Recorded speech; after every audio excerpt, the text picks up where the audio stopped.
Hi, we're gonna make something. What's the catch? Let me try that again. We're gonna use a d20.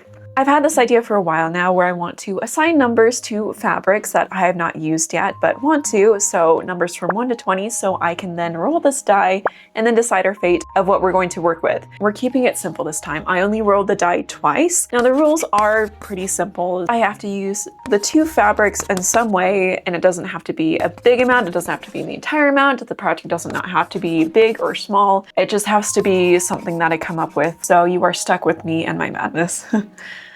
I actually filmed the rolling the die part 5 months ago. I've been busy. With that, here is what I rolled. I'm actually a little nervous because this is going to decide my fate. Ready? Ooh, that's a 4. What is number 4? Oh my gosh, it's this fabric. It's so pretty. It's like a metallic, you know. It's pretty. I got it at the LA Fashion District for like $2. Now to decide the second fabric that will join this one. Okay, ready? That is oh, it's a 16. Oh my goodness. There we go. All right, there you have it. I have to make something out of these 2. It could be worse. It could be worse. It took me a minute to think of something to make with these 2. On first glance, I was like, yeah, I could totally make something out of these 2, something fantasy related, and then upon further consideration, I was stuck. Let me show you the fabrics. Hold on. This one, I know it looks like your grandma's couch fabric, but to me, it reminds me of 80s fantasy. And we got this one, which is actually, oh my gosh, where did the pen go? Did I just sit on it? That would be horrible. I'll find out later, I'm sure. Oh, there it is. Never mind. Thanks for telling me. So these are actually curtains that I believe I thrifted a while ago. Either I thrifted it or somebody gave it to me. I forgot some of the origins of these fabrics. With these 2 fabrics, I have decided what I'm going to do. All right, let me grab my iPad. All right, you ready? Bam. All right, something fairy inspired, obviously, almost like nymph in a way too, and a bit of Zara Larsson in there, if you will. Yeah. So I've already done the lining and the interlining, and I used this pattern by Arinia Black, and this was a pattern that was free at the time. I don't know where she went, but I don't think this is on her website anymore. But this is one of my favorite corset patterns ever. So I already put together the interlining and the lining. So the lining I cut out of this cotton fabric just because it's what I had. And then don't come after me, I'm using denim as interlining because that's what I had, and I used all the rest of my canvas fabric. So we're gonna be adding boning and the cups to this layer. I still have yet to sew the actual outer layer. They're 80s couch fabric because I still need to film it so I can prove to you guys that I actually made it. Anyway, I went through my tub of appliques, and then I found this one, which is gonna work really well because I think the color matches. I dyed these for a project, but they turned out too purple for the other project, so I can use them for this one. I have these green leaf applique things, and then this flower, and then the stuff that I got at the LA Fashion District, and whatever else my mind comes up with. And with that, we'll start. Wish us luck, Bart. Let's sew these pieces together and so they actually become a bodice. And let's also pretend that these pins haven't been in here for an extended amount of time because that would be embarrassing. Everybody say hi to SKA. I did not thread this. Should I change the needle? Probably. Will I? No. If it breaks or if it snags fabric, I will do it then. 1/2 inch seam allowance. Got it. Okay.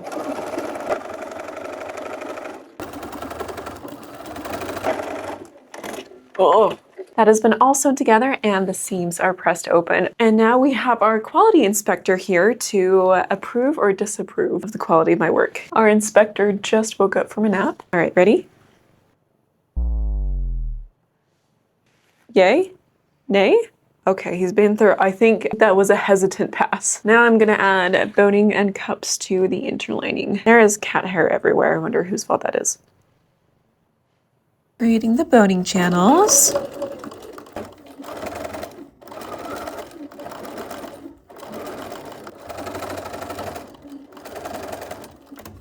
Sewing in the cups.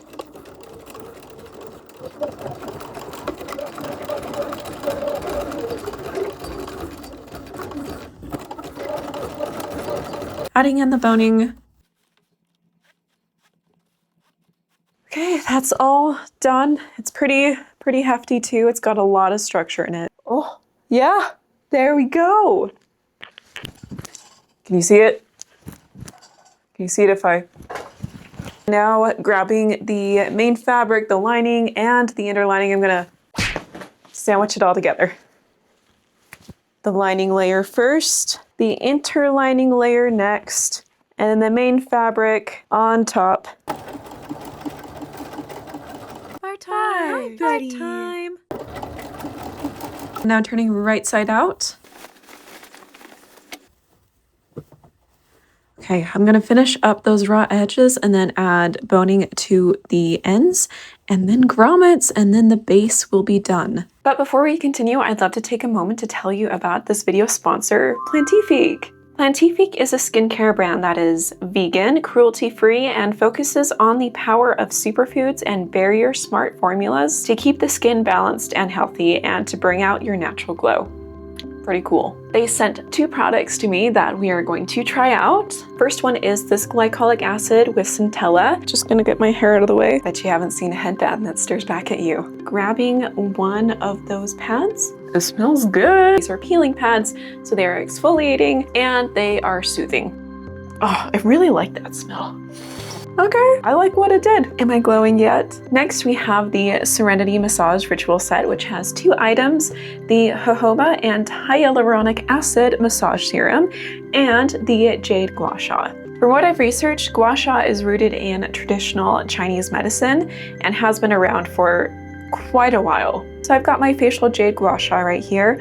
I'm going to wash it really quick. And then I've got the facial massage serum. I'm going to be following a tutorial, so let's go. So the purpose of facial gua sha is to massage the face, reduce puffiness, improve the circulation, and encourage lymphatic drainage. It is not intended to change your face shape. These would be great steps to do before or after cosplay photo shoots because, as you fellow cosplayers may know, that can take a lot out of you and your skin. These would also be great gifts for family members, especially mothers, if there's a chance for a girls' day or an at-home spa day.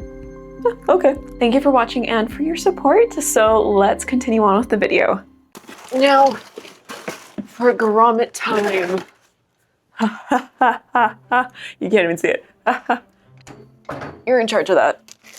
I got me some grommets. Bart really likes plastic, so I'm gonna, hey.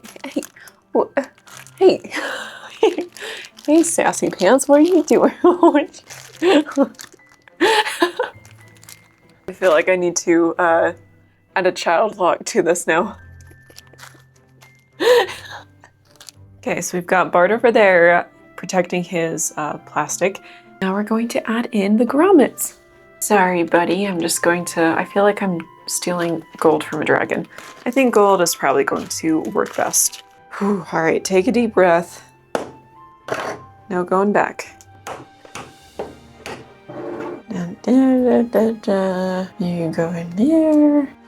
There we go. Ta-da! Wow, that's 1 out of how many? Hey, look at that! Yay! Okay, I'm trying something new as far as the lace-up goes. So instead of just doing the crisscrosses all the way down, I left this to pull out, so the waist is more defined. We get more of that hourglass figure, and I'll go ahead and tie the end. So then, when I put it on, I can tighten it here and then tie it there. I mean, obviously it'll be longer, but yeah, okay, you get it. Okay, let me show you what I was thinking. So you just kind of, and then, and I'm not bothering with the modesty panel because I'm not trying to be very modest with this one. That's what we've got so far. Maybe I'll start working on the skirt so we can figure that one out. Yeah, I don't really like it. This is the part where you've got to trust in your own intuition and in your creative abilities, but at the same time, it makes me want to throw this dress form out the window. I have this image, like I showed you in the drawing, that looks so much better than whatever this is, and I know I just need to keep pinning stuff on. This applique is a different shape than I remember, so it's covering the whole bust, so I might trim it down, we'll see. And then I think what I'm having the most difficulty with, at first I was like, yeah, I'm just gonna use this curtain fabric for the entire skirt to make it easier, but no, I think that outweighs this fabric, so I'm going to continue to make this an overlay to a skirt with this fabric. I'm really tired today. Are you tired today? I'm so sorry if you are. We're in this together. Big stretch. I think I barely made it work with the fabric I have left. So I'm doing a quarter circle skirt. It just felt like the shape I was going for. So let's hope this pattern I quickly drafted out will work. Oh. Yeah? Honey, I need to see. Okay, I'm going over here.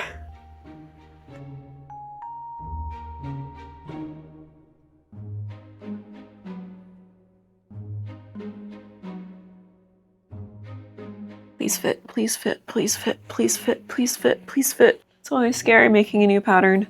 This looks really bad right now. But what I'm planning on doing is keeping the seam on the back and then adding 2 gathers on each side so that it has the shape that was in the drawing. And then we'll add on more stuff. We'll finally add on the curtain fabric. So I got a little bit ambitious and didn't film this part, but I made the skirt. I sewed it together and I added a lining to it so it's better on the skin because the inside was pretty rough.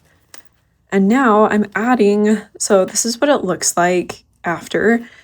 I'm adding 2 bias strips and sewing down the edges, leaving these 2 openings open, and then sewing down the center, and then I'm looping through the little cording ribbon things. There we are. These through it, and then I'm sealing off the top and sewing the top of the ribbon or cording or whatever you want to call this down. So it looks like that when it's all done, and then you can gather it on up. Pretty cute. Okay, that is much, much, much better. I just threw this on, and yes, I am wearing shorts under this, so don't be weird. I think we are getting somewhere. I have pinned the parts of the skirt where I will probably throw on some snaps to keep them in place because why not? I'd rather it be secure and knowing that it looks good at all times rather than constantly, you know? So now that we have this base done, it's time to throw on surface embellishments and make it look even prettier. This is the fun part. I almost forgot about the sleeves, so we're going to do that now, and I just threw this pattern together. Oh, I don't know, it worked, okay. These are going to be the sleeves, and I've added some clear elastic to the back of it to help it to stretch and give it more shape. And I'm also going to add some of this trim onto about where the elastic is, so it'll match the bodice a little bit better. Why didn't I add this on before the elastic, you might ask? Guys, I'm just winging it. I don't know what I'm doing. For oh my gosh, let me try that again. For the skirt overlay, I was pretty bold and I just used the quarter circle skirt pattern as a base, a guide, a suggestion, really. And when it comes to the power of ruching, it turned out somehow. I think we're in the home stretch here. I've been throwing stuff on it, playing with it, and it's still not there. It's getting there, it is, but I'm like, this applique takes up too much of the bodice, so I'm going to have to cut that down. Something in the middle would be fun too, but if that doesn't work, that doesn't work. I've also thought about adding in a teal trim like this one here, but I feel like that would just kind of take away from all the other colors that we already have in there, but I love this part of the process. Yeah, this isn't my favorite part of the design journey because it's filled with uncertainty, but we do not yield, right? For the longest time, I've been wanting to try my hand at these spiral flounces, and I found this diagram online from the shapes of fabrics that I roughly copied. And cleanliness here isn't too big of a worry for me because we want more of a natural look for this garment. So that's why also I'm omitting the edge finishing and saving myself the headache. I think this trim is going to save us. I actually wanted to use this trim for a future project, but you know, sometimes it tells you what it wants to be. Fun part. Bar time. What a handsome boy. One of the big things I love to see in costumes and in garments is texture and combining a variety of them in a way that no one else would really see matching, but when it comes together, it tells a whole new story. So that's what I'm trying to do with these flowers. I really wanted to use this organza ribbon, but I fear that the color is just throwing everything off when Bart just started the YouTube video. Like, his foot is right on the space bar. I guess we're watching queso for a second. On the side here, I don't know, it has that cool tone that I think just throws it off. I don't know, maybe I will throw it on, but I figured out the center. This is actually really cool. I had this extra applique and then I'm gonna throw on whatever this is. I found it at the LA Fashion District. I love finding little trinkets just to throw onto costumes. I was overthinking it, so I added a poll to my Instagram story about the purple ribbon to ask what you would like and what you would prefer, and it looks like the majority of you like the purple ribbon. Oh. It's good to have an outside perspective because I've been staring at this for days now. So it's going on.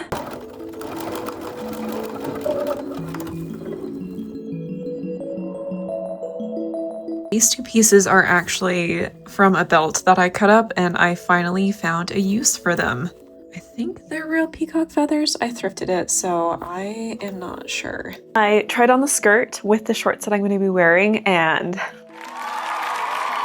we did good. I like the purple organza ribbon on it, so I think that was a good choice. Thank you. To me, it feels like a belly dancing skirt with a scarf, and I actually used to take belly dancing lessons, so this makes me want to dance and I have to stop myself from doing that. But yeah, let me show you more. Very whimsical, very playful. Hand sewing does unfortunately take a while, but I can probably finish this tonight. I say that right now and then it'll be like 4 hours later. I don't want to jinx myself.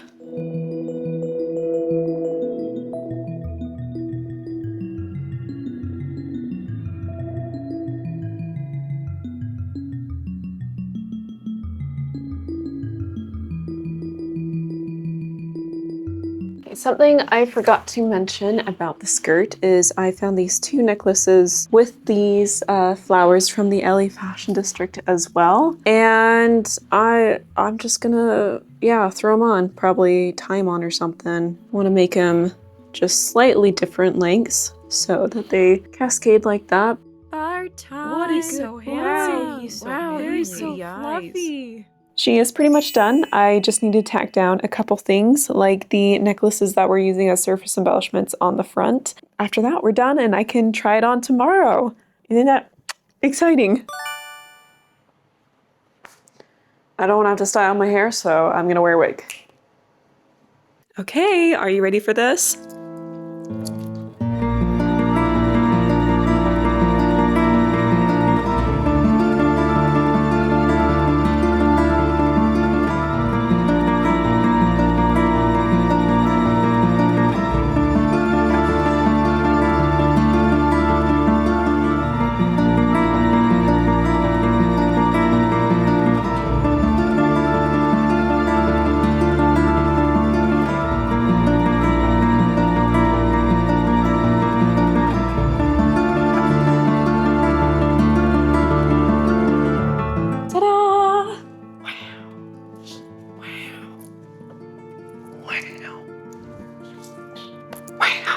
Some final thoughts. I feel like this is more of a mermaid look than a fairy look. Like a mermaid visits the fairy world for the first time and joins in the revelries. What do you think? Is it more fairy-like, mermaid-like, or something else that I cannot see right now? Because I've been staring at this costume for the past few days. All that to say, thank you so much for watching and for your support, and I'll see you in the next video.